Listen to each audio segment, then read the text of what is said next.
Hey, everybody. I hope you're doing well. I wanted to drop in the feed here and let you know about a podcast that I've been working with Batavia Public School District on. It's called Kids These Days, and it will be dropping in its own feed, so you can go subscribe wherever you get your podcast, but we'll also be dropping it in this feed every month as new episodes are released. I'm really excited about this podcast. We've been working on it for a few months, and here's the trailer. It'll give you an idea of what to expect. Hey everybody, Richard here. My family and I are currently on spring break, so we do not have a new episode for you. But I do want to replay an episode that I really loved, I really enjoyed doing. And I think it's a timely episode to feature now because we are about to release the first episode of the Batavia Public School District podcast, Kids These Days. We will be putting episodes of that podcast in this feed. If you like Area Code Batavia, you're definitely going to like this podcast, so I highly recommend it. It's all about the spirit of Batavia, but it's also about the relationship between grown-ups and kids and how kids are experiencing the same but different problems and aspirations and hopes as we are today. So in the anticipation of that, I wanted you to hear this conversation with the host of that podcast, Tom Kim. I really appreciated the way he came to this conversation with a lot of openness and just willing to sort of play ball and answer some really deep questions. Take a listen if you haven't heard it. If you have, maybe it's worth a second listen. So enjoy. Hey everybody, before we start the show, I wanted to let you know about our upcoming live show at Sturdy Shelter on February 21st at 5 p.m. It's called Area Code Batavia Live, Cozy and Community. This show is part of Sturdy Shelter's Cozy Fest, a celebration of taking it easy, finding comfort during difficult times, and warmth during cold times. We are hosting some incredible special guests. We'll have Juliana Cancello and Sylvia Sanchez from Bocaditos and Annie Scholl, fiction writer and former owner of Hearth and Hammer. They are experts in cozy, and in particular have a unique perspective on how we can expand our definition of cozy to something beyond just sitting at home in our PJs watching Bridgerton episodes. So do me a favor and mark the date on your calendar. 630 members get free access to the show for themselves and a friend, and everyone else is welcome to buy tickets at the door with cash or through Venmo. All right, on with the show.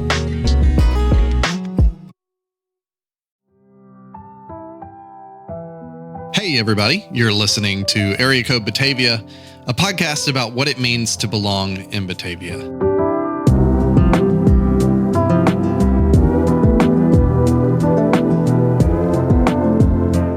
Before the school year winds down, I wanted to talk to the superintendent of Batavia Public School, Tom Kim. He started in this role in 2023, and since then has become what I perceive as kind of a fixture of our community. I feel like I see him at a lot of different events and have talked to him a few times, but at this point, I thought it would be really good to just get to know him a little bit. I think we all become acquainted with the decisions and the policies that the school makes and the various things that we might agree with or disagree with or wonder about. Leading a community school system is not easy. Not only are you juggling a range of ages, you got middle school, elementary school, high school, those are drastically different endeavors, but you're also juggling the various perspectives and opinions and expectations of a range of parents. Everyone is extremely passionate about their kids and the education they receive, but those passions aren't always aligned. A lot of people have different ideas about what kind of education their kid should receive. And so it takes a certain kind of person to be able to not just juggle those things and compromise in various ways, but also like keep a sharp focus and keep a clear head in the midst of those things. I wanted to know who was the person sort of in charge of leading all of those things. I think the superintendent's job is to make decisions that are best for all of the children in the community. But in particular, I wanted to know how he thought about helping people who might struggle to feel like they belong in Batavia. And so I really appreciated Tom Kim's willingness to sit down and talk. He is very generous with his time. He was willing to meet me over at the Library Resource Center at Batavia High School. So here's my conversation with Batavia Public School Superintendent Tom Kim. All right. Well, I asked my kids if they had any questions for you. Okay. My kids are 7 and 9. Mm-hmm. My 7-year-old I couldn't even keep her focused for 2 seconds to come up with anything. The first, and this is, by the way, going to be the most controversial questions I have for you. All right. These 2 questions I love it. From my 9-year-old. The first was cafeteria food. What's up with that? So what's your answer to that question? All right. It's answer a question with a question. Yeah. Is it better this year than last year? That's a great question. Because we switched food services. Okay. And that was based on student feedback. Okay. Yeah. Interesting. Yeah. So our business office led the process last year. And one of the things that they did was bring students along for taste testing. Yeah. And they also kind of reached out to different student groups asking for their feedback on what they liked and what they didn't like and things of that nature about the provider we had and what they would want to see in the future. So our decision that was made and recommended to the Board of Education was based on that kind of feedback we were getting from students, along with some of the logistical things that we have to take into consideration, right? Like mandatory requirements and pricing and all that stuff. But from what I've seen and what I've personally tasted, I feel like trending upward. It's trending upward. That's right. But I think for him, it's like higher stakes because he gets 1 hot lunch a week. Mm-hmm. And it's just based on whenever I just can't with the lunches, with making lunches. I'm like, this is going to be my break and you guys get a treat. And every now and then he's like, oh, it was not. I want it every other day. It's always grass is always greener thing. So I think that's why it's like it needs to be on point every day just in case he's actually going to utilize it. Yeah. I guess, there's always room for improvement. Yeah. And always welcome to take that feedback because these agreements are not lifelong agreements with the district. So. I'll get more information from him and email it to Holly and she can send it to you. Yeah, that'd be awesome. The other, I want to make sure I get this right because he texted it to me literally on the way here. I love it. From his phone. I don't know if that's allowed at school or not, but he did that. He said, ask him if the same amount of money goes to each school. Ooh. Like I said, that's it. That's the most controversial question you'll get. And this is your 11-year-old? My 9-year-old. Your 9-year-old. Yeah. Your 9-year-old. Yeah. Oh, wow. That's a great question. The answer would actually be no. They do not. Okay. Yeah. The way buildings receive their funding is based on several different metrics. Mm-hmm. One, it starts with a basic per pupil, here's how much per pupil we give in dollars to each building. Yeah. But then after you go past that, it depends if that building has any special programming that another building may not have. So you're obviously investing more in whether that program requires certain kind of furniture or how much staffing goes into it, supplies. If you think about busing services, some of our, like we have 6 elementary buildings, but some of our elementary buildings have more buses than others. Yeah. There's different sizes, total variety, different needs, all that. Yeah. I sort of knew the answer to that question because I just watched the episode of Abbott Elementary where they're trying to get money from the school system. And it's like so arbitrary. It's framed as like the most arbitrary thing in the world. And so I sort of knew, I'm sure it's not that arbitrary here, but I knew that it wasn't the same. No, it is not the same, but it's built by starting off with a base formula. Okay. And then from there, you kind of add in based on what the individual specific needs are for that building. Got it. Yep. Cool. Wow, that's a great question. Yeah, I thought so too. I said, oh, good one. And then he said, yes. All right. Well, you have worked in a lot of different communities. I was looking at your LinkedIn page. Okay. It's just like a list of different communities that you've worked in. And I'm curious, like what you found to be the same in every community that might be interesting. But then also, like what is different specifically about Batavia from your experience having worked in Batavia? Oh, that's a good question. So I think one of the things that is by far in every district and community I've worked in that's similar is everyone is passionate about their kids, right? Mm-hmm. Whether you're talking about the staff, the administration, even the boards of education, parents, every place I've been in cares so deeply about their kids, cares about the traditions, cares about the programs that their kids belong to, cares about, the academic success of their children, right? And the programming that the district's had. So that is, by and large, the biggest thing that I've experienced and seen in that regard. Something that I think is unique is this. I feel like I have been very blessed and honored to have served in great districts. They're all pretty different and unique from each other.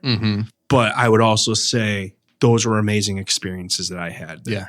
One of the things, though, that I feel is somewhat unique to Batavia is the volume of community that exists here. Volume is interesting. The volume. It's you just mean in terms so of strong. size or No, it's like or loudness level? Volume by size. Like Dense. in my transition, Yeah. I was immediately like populated with meet and greets from Chip-In, Beefy, the Batavia Ministerial Association, the Batavia Women's League of Voters. Like every group, I got a chance to connect to the city, to the park district, to the library. Yeah. I just think, in some of these organizations that I was able to connect with, are pretty usually like standard in every school district and community, right? Like connecting with the city, right? Yeah. The superintendent definitely wants to have a great relationship with their city, Yeah. or the cities that they serve. But like when you talk about Chip-In, United Way, our education foundation, I'm going to extend to Kiwanis and Rotary. Like these groups are so involved and so connected to our people, to our kids. And I just feel like every one of those organizations I mentioned exists in some way, shape, or form in every community that I've been a part of. But the level of connectivity, the connective tissue between those organizations to our school district is really strong here. Yeah. And I don't know if people realize that. That's interesting. Because everyone I talk to around here has lived here generationally, I'm fairly new to Batavia. I've lived here for the last 15 years. And I'm like, I hear that that's a lot. new? Yeah. But, there are people that I've met, families or parents where they're a little bit newer, within the last 2 to 3 years, having moved to our community and would actually concur with what I said, like, oh yeah, it's amazing. Just like, it's just different from where I used to live. Yeah. Right. I grew up in Skokie. And I think about some of these organizations like Chip-In and what they're doing for kids and families that might have some transitional needs, moving into our community, or just families that are getting struck by hard times that they didn't plan for. There's just like an immediate rallying of support. Yeah. Where I grew up, we grew up pretty poor. My mom raised 3 boys on her own. And it's like, we were on our own, or we were also reliant on relatives to some extent, or me and my brothers working the moment we became age eligible, that kind of thing. Yeah. And what age was that? I started working when I was 14. 14. Yeah. Okay. I hope this isn't self-incriminating. Maybe there's a statute of limitation, but I do some cash stuff when I was in junior high. Course, yeah. Who doesn't? Working for my friends' dads, or parents, with their businesses and stuff. But, for the most part, when I turned 14, I started working. Okay. But that's when you talk about that unique aspect of the community here and our school district, I just think that would probably be the first thing that stands out to me. What do you think is the reason for that? I think it's just so multifaceted in just that there's so many people that are a part of the community that believe in that. I'm going to start with somebody that I work with and see on a daily basis, Amy Nelson. She's our community outreach coordinator at the district office.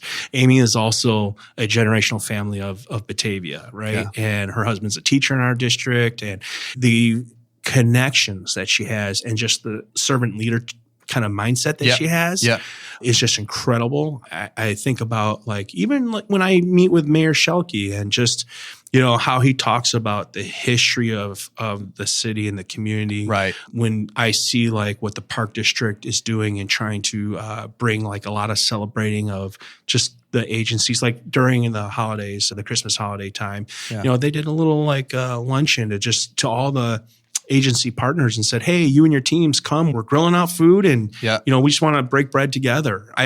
Like I said, I've never had that happen in any of the other districts I've been a part of. It's really interesting because there is often a tension between that sort of community, a community that is passionate about itself because it's made up of people who've been here forever, between that and inclusivity, including people who haven't been here forever. So for myself, I started this podcast partly because I've been here 7 years now. And so I started this podcast a year ago. I still felt pretty new, Sure. And there's just this feeling of I don't know, do I belong here kind of thing? And it's something I've been exploring over the last year. What's interesting to me about that is you are also sort of a transplant here. Yeah. And I would expect a lot of students in the school system are that way. I'm curious how you think about making sure the students feel included in this community when it is so occupied by there is so much of that volume you talked about is people who say actively and are proud of having been here for years. That can have an inherent impact on people who haven't. How do you think about that? Oh, that's an interesting point. I think sometimes part of it is having the ability to maybe make those connections for people. Yeah. Connecting people to organizations, causes, creating purpose. Yeah.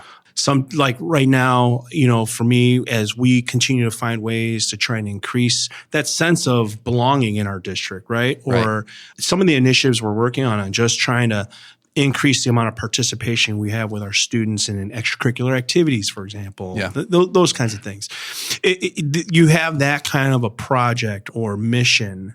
It helps you then see like, wait, maybe we can find a way to bring in the chamber and help connect people. And, to your point, Richard, it's helping us elevate different individuals in our community. Some are in the district. Sometimes they're just people from the community that you've been able to connect with and highlight those stories. I think that's another great avenue. I think, when you look at that question you asked, I think a lot of it is about that humanity aspect of calling people in. You see them, you talk to them, walk in the hallways. The thing I used to love as a building principal that we always pushed in our buildings that I ever led as a building leader was everybody, we do our best to just reach out to the kids, check in on them. Hey, how you doing during a passing period? Or really just taking a moment to let kids get to know you while you get to know them. Right. And so when you talk about like some of the students or adults in our district who might be a little bit newer to the BPS community, right? I think that's really important. And I think there's, while I think we have really good things that we do, I think there's ways to continue doing more of those things, how you celebrate even. That's one thing I love is I think we're a little bit humble in what we do or do not praise about our district and our community. Yeah. And the reason why I say that is one of my college teammates, when I was transitioning into the district a year and a half ago over the summer, he and his family happened to also at the same time move to the Batavia School District. Okay. From Chicago. Yeah. And if they are listening to this, they know exactly who I'm talking about. But on their journey of finding a new home and a new community as they're moving out of the city, they passed on a few communities that are highlighted and hailed to be some of the best in Illinois, if not the country, right? And I won't name any, but they told me about how their journey looked. And then they looked into the Fox Valley region. They looked at a couple of towns and communities that are great communities, but they just said they didn't feel right. It wasn't for them. And then their real estate agent said, you know what? Let's try Batavia. There's a few really nice homes available in Batavia that I think you might like. Good neighborhoods, very tight-knit community. And they said the moment they kind of started peeking around, they were like, this is it. Nice. Yeah. So I think that's when you think about just like, there are just so many multiple facets about what we do that people don't know about because they had no idea where Batavia was. They said, this is it. Why? They felt the community aspect. Yeah. They kind of, I think that they told me they went out to eat or something like that in town and got a feel, just got a feel for it. That's cool. And then of course, him and his wife did some homework and digging around on the school district itself too. Yep. They've got several children in our district now. Awesome. So going back to why I share that story, they're born and raised in Illinois, but didn't know about Batavia. Right. And so one of the other factors I gave you is like, we have one of the highest rates of dual credits being issued to our kids here at Batavia High School in the state of Illinois. We're one of the tops. What does that mean? So it means like kids who are taking certain classes, if their teachers have a master's degree in that particular area, Waubonsie Community College works with us so that the kids that take that class are also being taught by someone who's kind of like on staff with Waubonsie. And there's like the ability then for that class to count as a college credit. Got it. It's a big initiative that's pushed through the state of Illinois. And for us, what it ends up being is like kids who take those certain types of classes are already building college credits if that's what their game plan is, as they leave BPS. Right. And so we have some kids who have left and gone to college as sophomores, saving on a full year's worth of tuition. Yeah. And so when you compare that, the statistic I'll give you is almost 50% of all of our graduates last year experienced an AP or dual credit class. Okay. Comparably speaking to even some of the top-notch high school districts in the state of Illinois, we're right there in that team picture with them. Yeah. So I think when it comes to like your original question about like how do you like make sure people feel like there's a fold in for everybody here, Yeah. I think part of it is like sharing like what do we have here available to you, and then if we're missing something, let's figure out a way to create that so you have a space. Yes. One of the things that I know our district committee on stipends worked on was supporting the growth of our e-gaming club. So, and that's an emerging area. It's been growing so fast. That club is already like booming with over 30 to 35 kids coming regularly to participate. And these This are is kids. high school? Yeah. And these are kids who are not in any other club or sport or activity. Okay. Yeah. That's Right. cool. Like you found a niche for kids to find a community. Yeah. And even though it's gaming, like it's still something they can do socially. They come to the same space together to do that together. Totally. So What was the first time you felt like you belonged in Batavia? Oh yeah. The first time I felt like I belonged, I will probably say You've been here how long? this is finishing my second year here. Got it. So I've been here just a little under 2 years. Yeah. I would say actually coming right into the buildings and district offices actually before I started. Oh, wow. Yeah. My predecessor, I'm very grateful to how supportive she was during my transition. Okay. Dr. Hitchens really took care of me, introduced me to people, gave me a lot of the good background on the district and the history of the district. She had been here and hired as a teacher in the 90s and worked her way up through the ranks here. Yeah. And I could just tell by the way she spoke about the district and her experiences here, like just like that love for it. Yeah. And it kind of rubbed off onto me just sitting down and meeting with her. And then when I went around the buildings and was able to meet with, various people, Todd Swanson, the union president at the time, we didn't talk any shop or business. We just like ate food together and just learned about each other, and that was kind of the similar experience going everywhere. The kids, I think that was actually probably the most connective group of people that really made me feel on were the students here. Every building I went to, like the kids were just amazing. And when I got to meet with some of the principal advisory groups, just the dialogue, engagement, openness, it was so good. Yeah. Maybe you can help me with a weakness of mine. A weakness, a deficiency. I'm not sure what the right word is. I'm terrified of teenagers. I'm terrified of kids that aren't my kids in general. Yeah. Did you ever have that problem? No. You have to just be made for it, I think. Maybe, but it's funny because like even I think that happens in education because I've had, teachers sometimes express to me like, oh my gosh, I could never go to the high school. Those kids are, those are big kids, right? Like this is, and vice versa. Walking to this. So right now we're in the high school library resource center. What is it called? Yeah, this is a media center. Yeah. The library resource center. Library resource center, which by the way, I was asked by the librarian to say it is National Library Day. That's right. We want to plug that. Yeah. It's super important, especially right now. I think it's really important to support your libraries and education and all of those things that we take for granted. They were telling me, I'm sorry, this is way off track, but I'm remembering that I wanted to talk about this. They were telling me just a minute ago that this is like kind of the heart of the high school. Do you agree with that? Yeah. Their space is utilized for so much. Yeah. And it's just a different space than what it was when we grew up, right? Yes. Like you go there, you learn how to do research or you quietly read. It was pretty auxiliary growing up. Yeah. Sometimes it was also a place like, I don't want to go to the library. Right. You get shushed all the time. That's true. Yes. Right? Yes. But I think now you see this as a space that's really like the heart, right? Because you're bringing in different fairs or activity groups. You're bringing in opportunities for kids to explore and find books or other forms of literacy that interest them. Yeah. I think it's a great place for our students to connect with each other. I've seen the BHS staff and team here do some pretty cool things that are pretty inclusive events that will bring different groups of students together in this space. Yeah.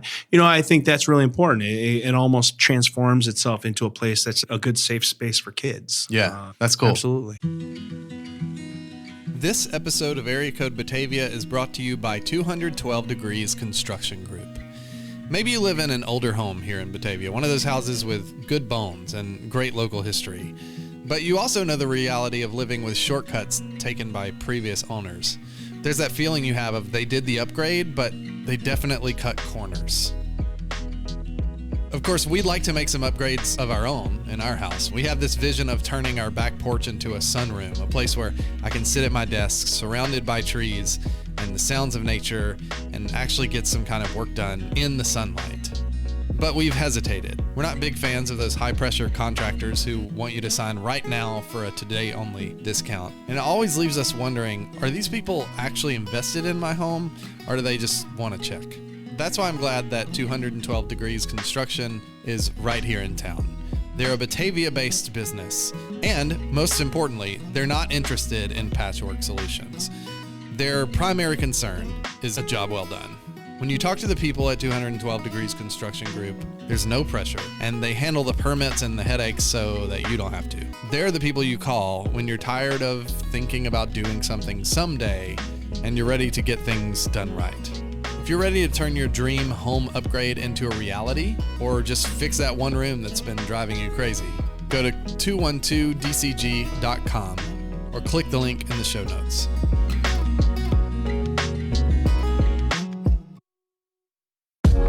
This episode is brought to you by Meadowcrafters. I want to introduce you to a neighbor of mine, Stephanie. Stephanie is the owner of Meadowcrafters. She left the corporate gardening world to bring conservation horticulture directly to Batavia.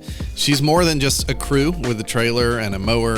This is somebody who has a background in conservation and actually wants to help the local Fox Valley ecosystem, which I think is pretty cool. Maybe you really love the idea of getting your property into shape or the idea of gardening, but you're drowning in the execution.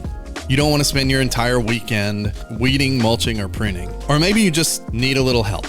The reality is, it can be hard to find someone as invested in your garden as you are. That's why I wanted to recommend Meadowcrafters. This is a worker-owned co-op, so anyone who shows up to help you with your garden is an owner.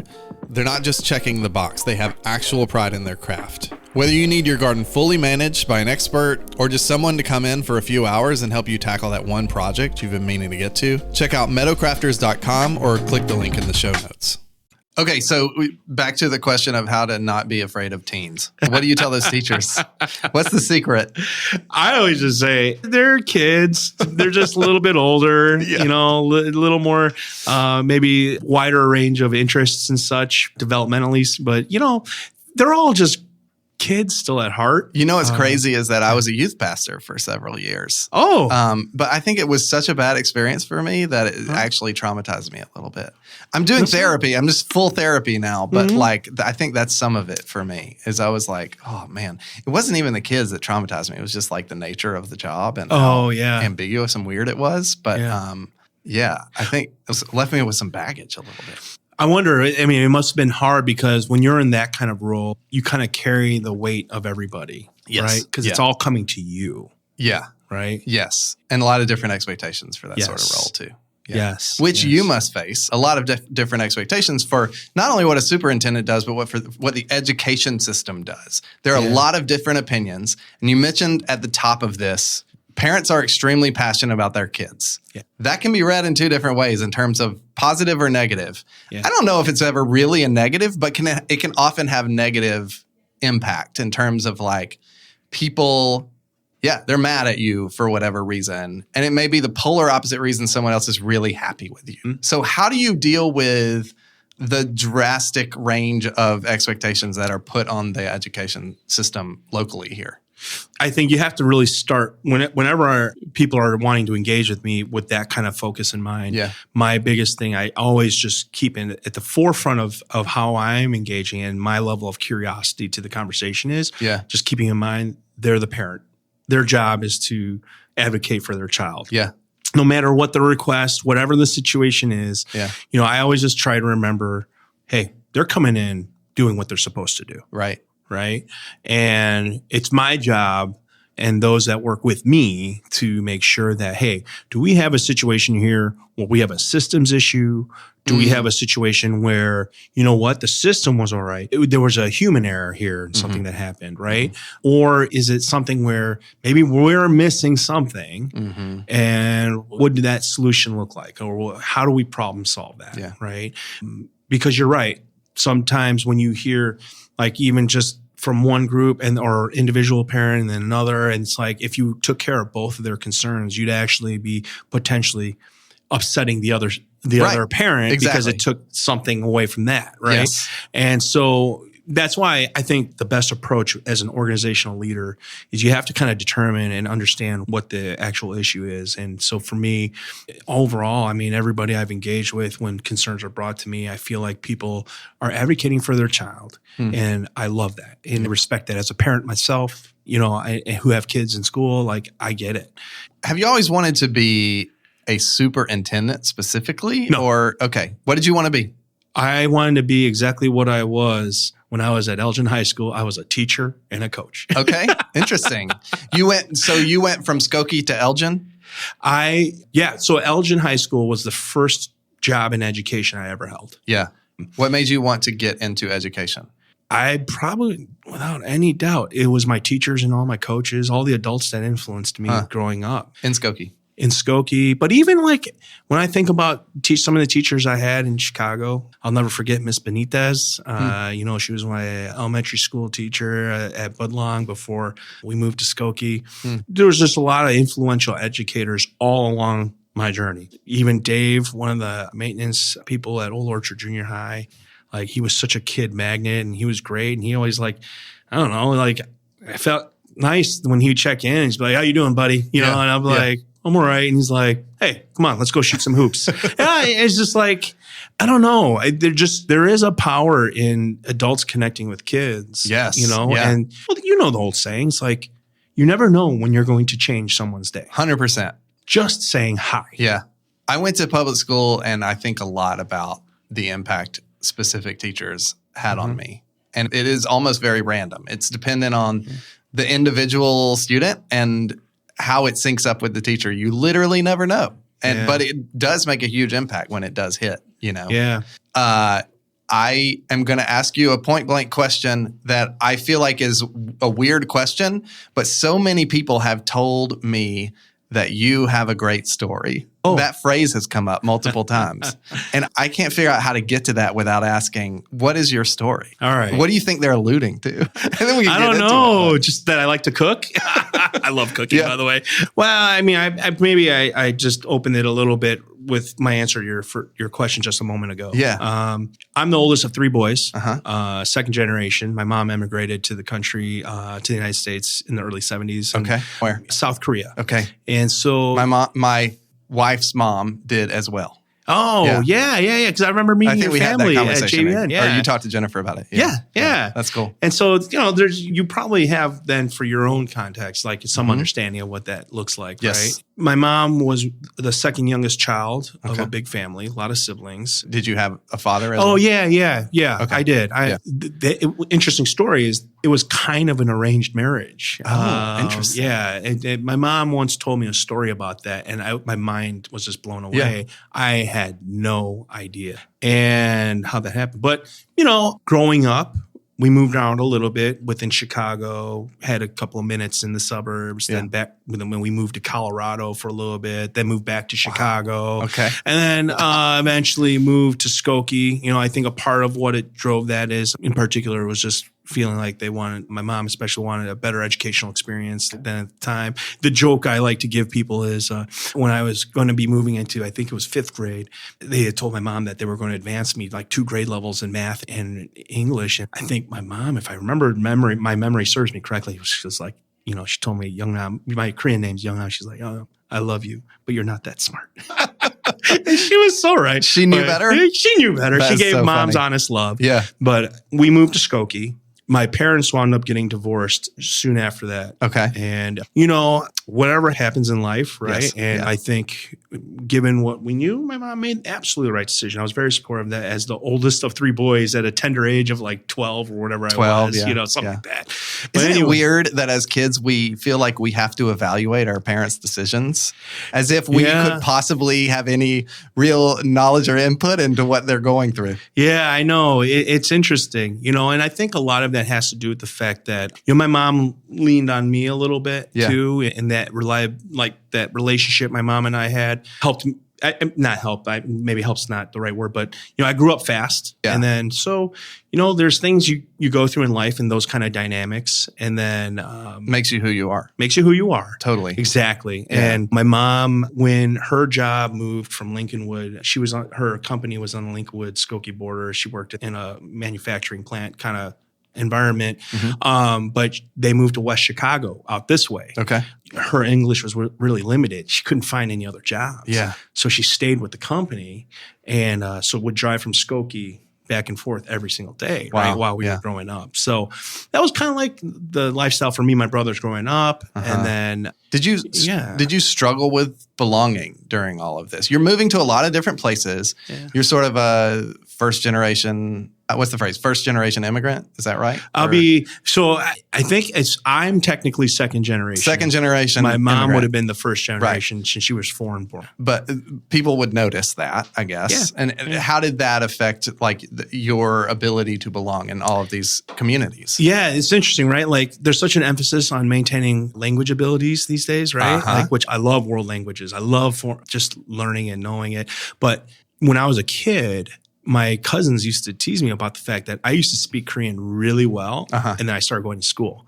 And my mom really wanted me to speak English. Yeah. Like, that assimilation idea, right? Yep. And like, so looking back, it's like, I wish I would have kept that, but. So you sort of lost the Korean a little bit. That, right? So you end up walking in these weird worlds because my older cousins were all, a lot of them might have been born in Korea and then immigrated when they were younger. And some of, their parents like helped them maintain that because of that, right? Or whatever. And it kind of gets weird because, my mom was really young as the sibling pecking order goes. And so a lot of my cousins were much older. My relatives, like uncles and aunts, were a lot older. So like not knowing Korean made it sometimes hard to connect my aunts and uncles. Yeah. So you're sort of like in both worlds, but not feeling totally belonging in both. Yeah. In either. And there was also just some wealth components. Okay. My mom did not make a lot of money. Yeah. And so growing up like that, me and my younger brothers, my mom did the best she could. Yep. I'll tip my cap to her as a parent now. I don't know how she did that. Like when we lived in Skokie, I had friends who also probably didn't have a ton of money at home, but I also had friends who came from families that had great economic stability. And it was awesome though, because I feel like I made a really good network of friends who just cared about being good to each other, like friends. And I grew up in an interesting community too. Skokie is our school district that I grew up in. I believe it's still this way today. It was a majority district. Yeah. So you really see tons of like both economic diversity, religious diversity, ethnic diversity. Like there's just so much. Right. When you actually leave that school environment into the real world, didn't actually reflect the rest of the real world. Like diversity was not as vastly wide in range as that. I experienced that growing up in the South. I went to just a small town in Alabama. I went to the one high school in that town, and it was sort of evenly split between black and white students. Yeah. It was so valuable to me. Yeah. It was unbelievably valuable to be in that environment. But you're right. The minute I got out, I went to a little Bible college in Florida, all white people in general. Like the church thing is youth pastor of the white churches. And so like it is very hard. And then moving up here, it's less diverse than Alabama.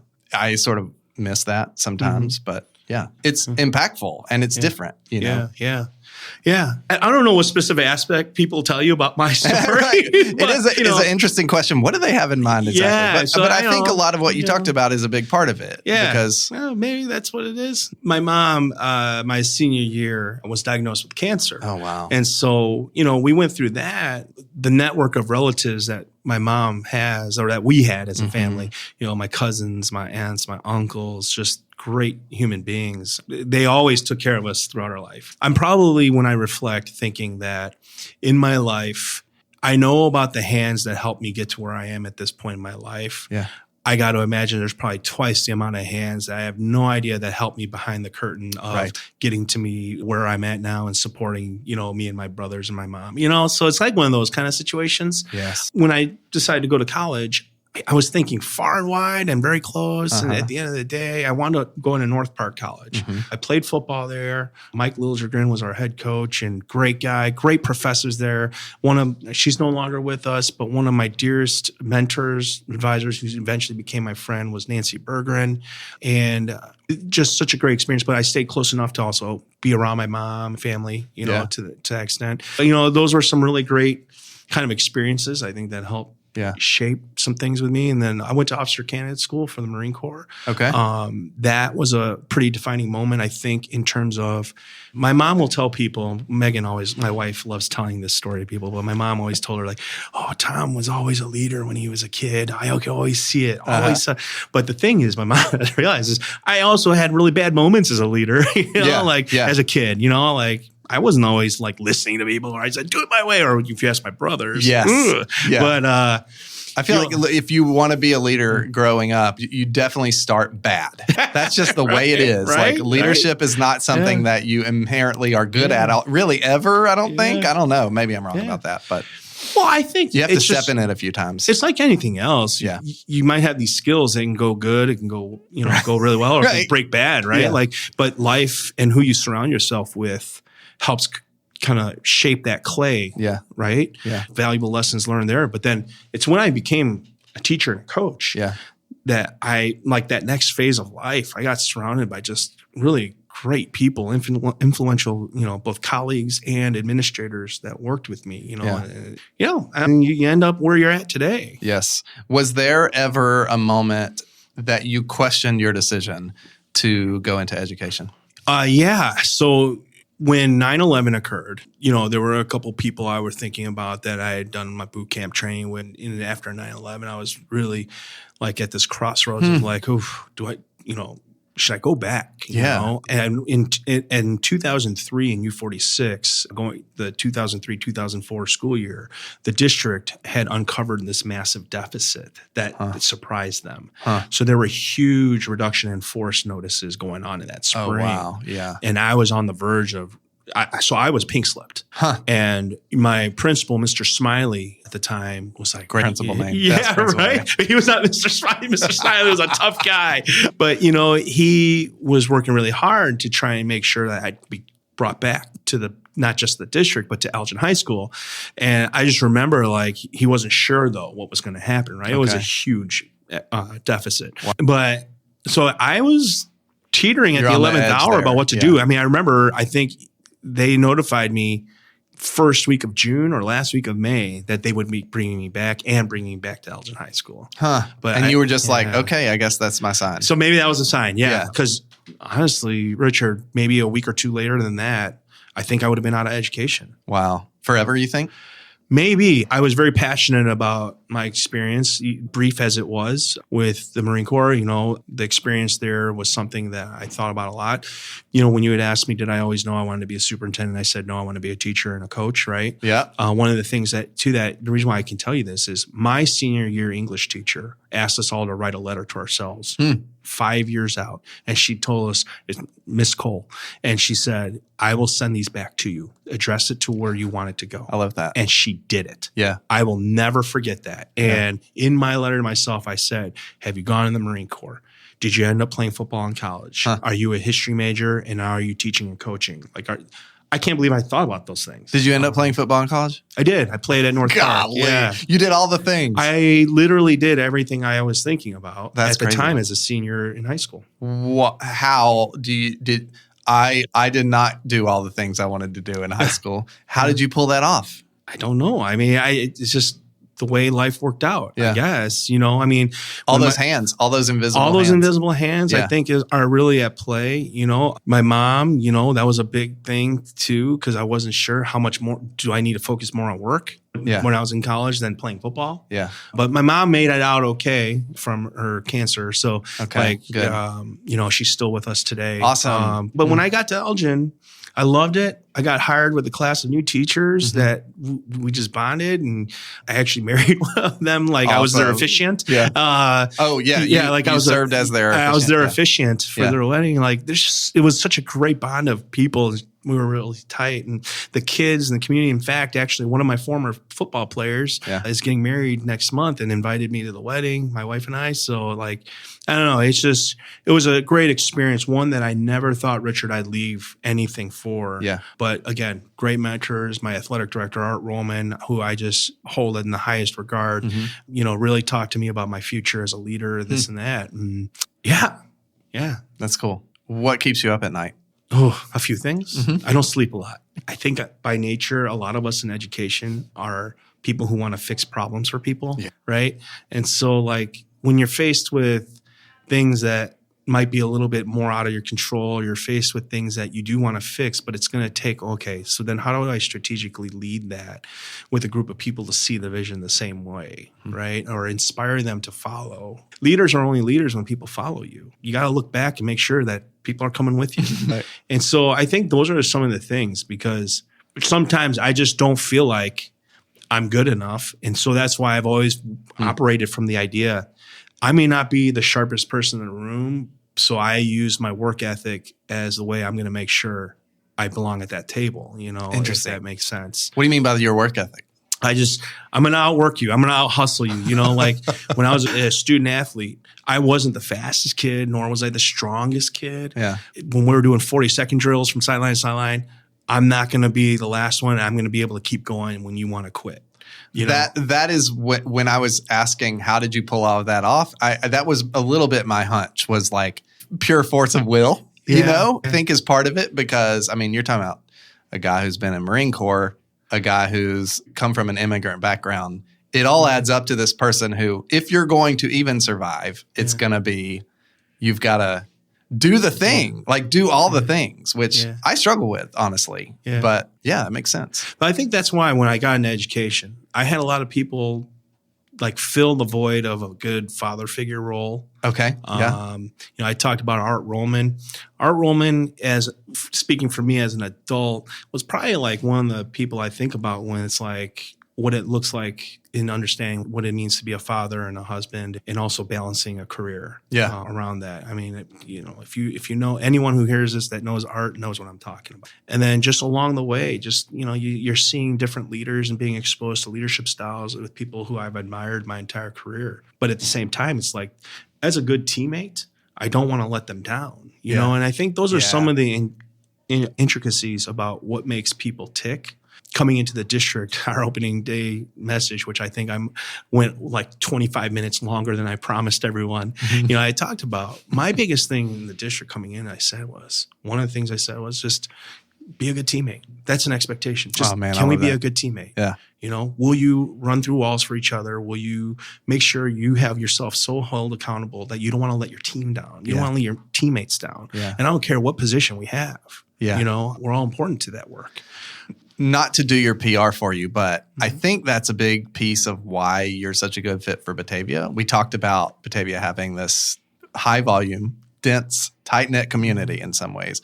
I think so many people think in that way. Just from my experience talking to people, Dennis Piron, that was the theme of the conversation, was we create teams that care about each other, and we're doing this for the sake of the team, not for winning, but because we love each other and we don't want to let each other down. And that's the motivation.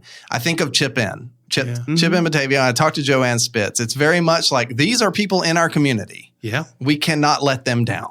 And so I feel like there is really this coherent theme among people and leaders in particular in Batavia, where it is really less about, I want to win, I want to be seen as a success, I want to accomplish such and such thing. It's more about, I don't want to be the person who lets these people down. Yeah. Yeah. I have to tell you, I really wasn't sure if I wanted to apply for the job. I didn't apply until the 11th hour before they closed the posting. When I was approved, I had taken my family to the Harlem Globetrotters plant doing their thing over at the, it used to be this, not this year's, Allstate Arena, you know, in Rosemont. Yeah. But so we were there, but I'm just sitting there with my family, and on the way up, one of our teachers at Batavia High School, a math teacher, he comes up, he goes, "You're Tom Kim." And I go, "I am, and who are you?" He's like, "I'm one of the teachers at Batavia High School. I just wanted you to know we're really excited to have you. You're going to love it. I don't want to interrupt your family time anymore, but welcome to Batavia." Awesome. My wife saw the exchange. She was sitting right next to me, and I could almost see, like, she might have been almost tearing. She was like, "Oh my God, I think you've made the right choice. You know, this is definitely a sign." I mean, there's so many people on staff throughout the district who are part of that greeting committee, you know, individually reaching out to me, individually talking to me, or, you know, things of that nature, inviting me to talk to their programs, to their student football programs, one of them, you know, Chris Owens and the whole fine arts department has been so welcoming and bringing me into their fold too. So that's cool.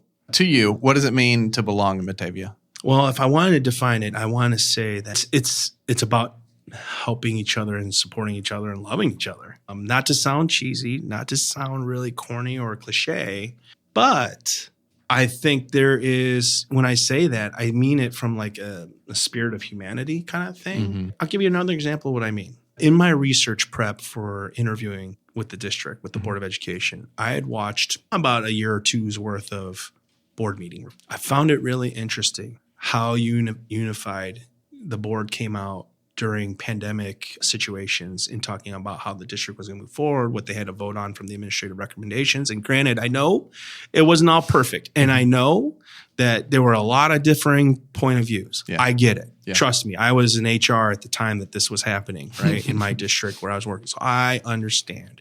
But it was at a time, if you remember, when you could look across the state of Illinois and see boards of educations not all behaving very well. And I just was really impressed with how the board conducted itself. That was one of the things I looked to, and I just thought like, I felt like to me, they understood the gravity of the situation. Yeah. And that it wasn't an opportunity to destroy each other, but rather we know there's a bigger mission here. I don't know. I could be off about that, but that's the impression I got. Yeah. It's just being genuine and authentic. People around here, no matter what your role is, seem to be willing to roll up their sleeves. Those kinds of actions of, I don't know, modeling just care. Yeah. Yes. Everyone's going to have difference of opinions. Yeah. That's not to say that everybody just kind of gathers along and moves forward together where there isn't difference of thoughts and opinions. Yeah. Of course there are. Yeah. But I think when we center ourselves around, I don't know, just that humanness that I see in the groups I interact with in this district, they model it.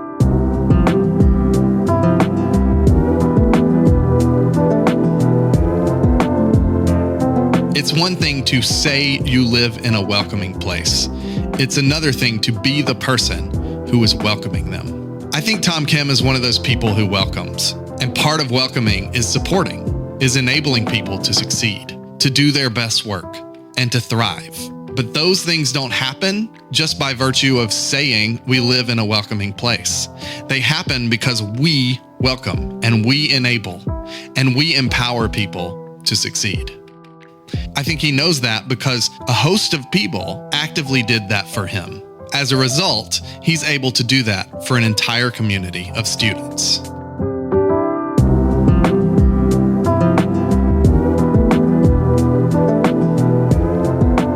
Thanks for listening to Area Code Batavia.